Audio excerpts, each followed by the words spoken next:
speaker, Architect Manuel Monzon. The UAE National President, Architect Henry Marco Ferrandino. The deans of various colleges, fellow architects, parents and relatives, friends, good afternoon.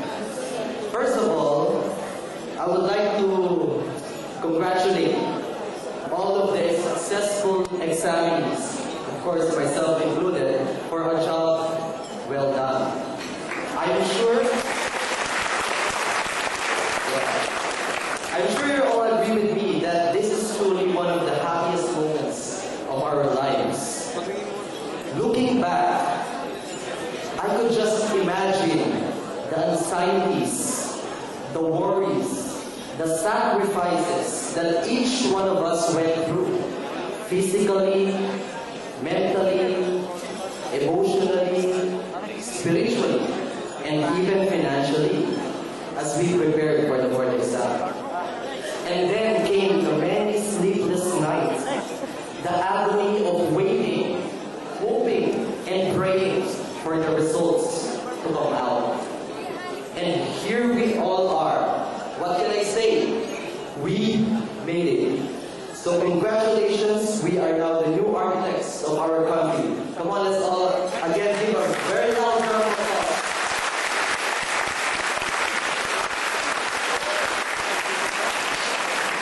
Yes, I know that we are filled with ecstasy at this very moment. And we have every reason to celebrate our success. But remember, with this accomplishment comes a load of responsibilities.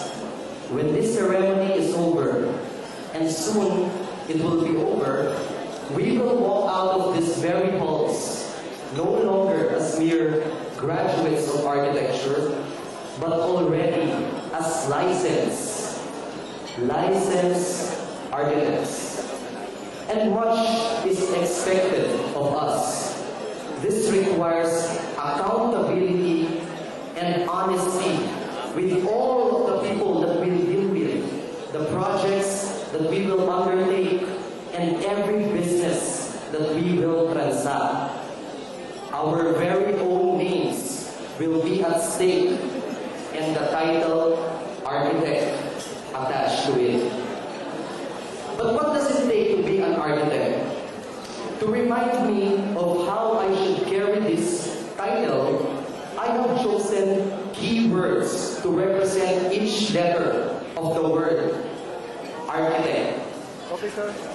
A, active.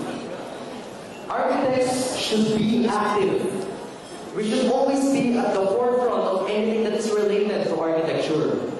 We should not be shy and sit in a corner watching everything pass us by. Remember, ladies and gentlemen, that architecture is forever dynamic, and so should we.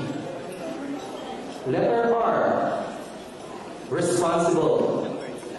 Architects should be responsible. As professionals, we should know how to be in charge. Be responsible for whatever decisions that we make and be accountable for it. Letter C, character. Architects should have character. Our reputation is very important in all our undertakings. Let us value our integrity and be role models in our society. Letter H, humble. Architects should be humble. Always keep our feet on the ground. Remember that whatever talents, skills, and intelligence that we have comes from God. And likewise, we should also respect our fellow men, that we may in turn gain respect for who we are. Then comes the letter I, idealistic. We architects should be idealistic. We should have a strong passion for architecture. You know, the famous structures in the world were born of dreams and inspiration and idealism, but still maintain a good balance between dreams and reality.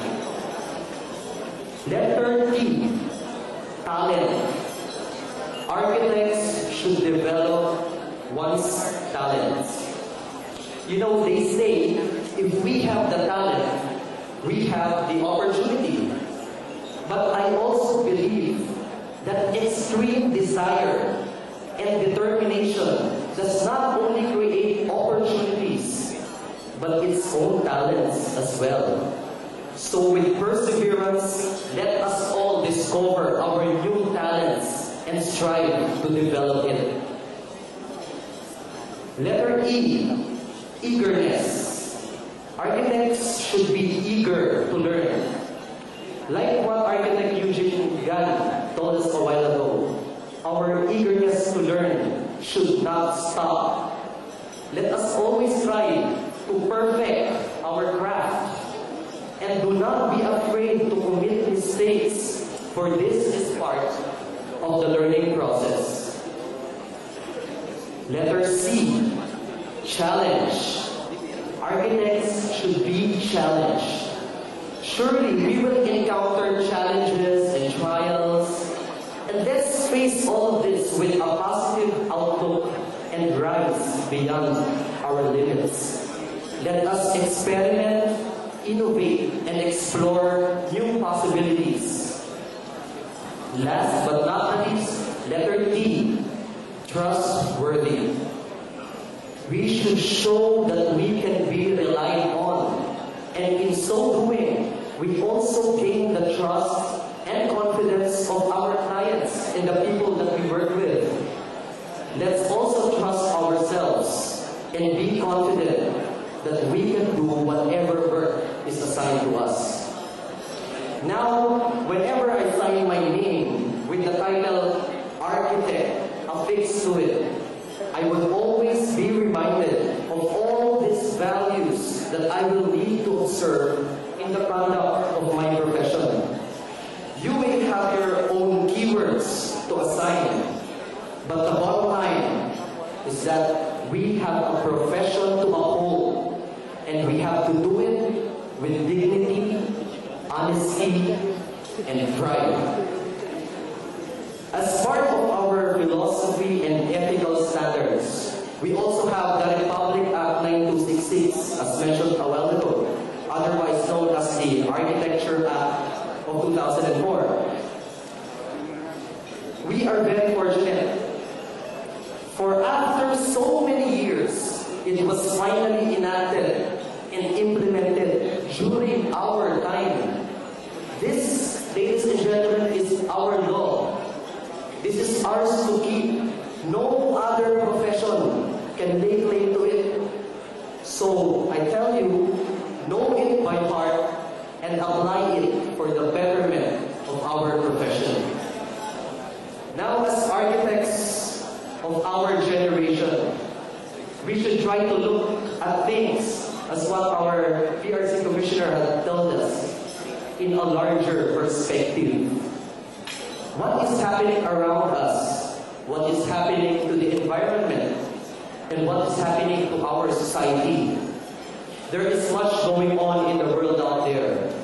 I look and I see a lot of desperation.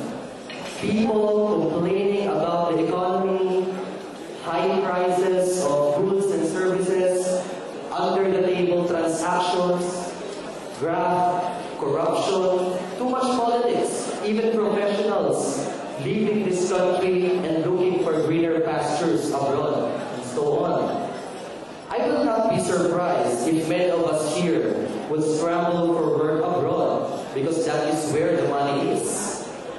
But to these people, I will not only say, send home your dollars, that would help our economy.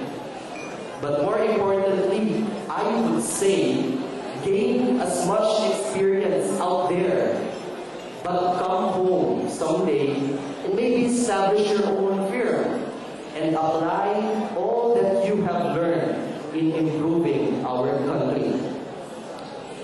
Nowadays, one of the saddest things I am now seeing is the utter disregard of our national architectural heritage.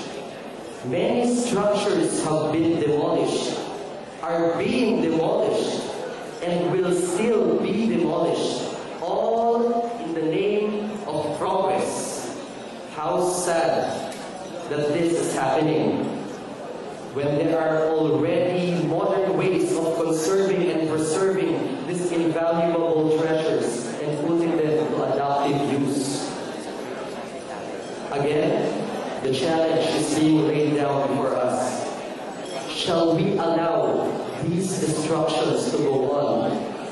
What are we going to do about it? Please give this much thought, and I leave the answers to you. I think it's about time that we no longer see ourselves as mere architectural practitioners. Let's try to look at ourselves as individuals who persistently strive to find a better and professional way of doing things. If there are problems around us that we want to change, then we must first become the change that we want to see. You know, all great things start with small beginnings, and it should start within us. Never stop challenging ourselves and the systems, because only through challenge will improvement thrive. Also, to our new architects, never hesitate in our action, for inaction is equivalent to defeat. In short, just do it. Remember, it is not because things are difficult that we do not dare. It is because we do not dare that things are difficult. So let us never be contented with mediocrity.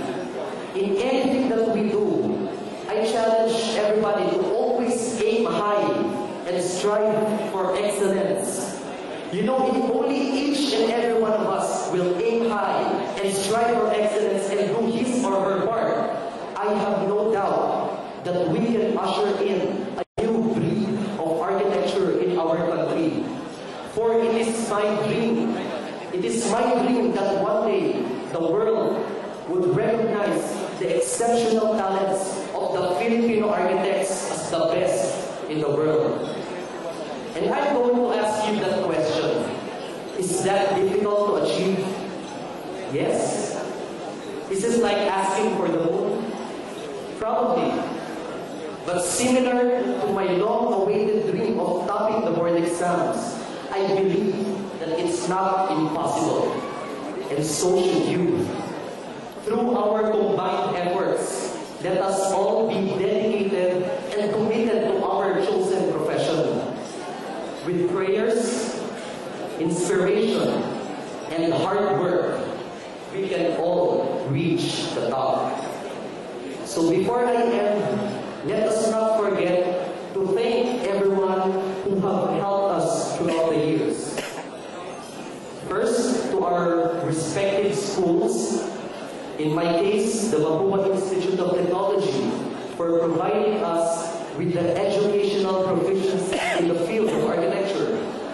To all our professors for their guidance and mentorship during our school days.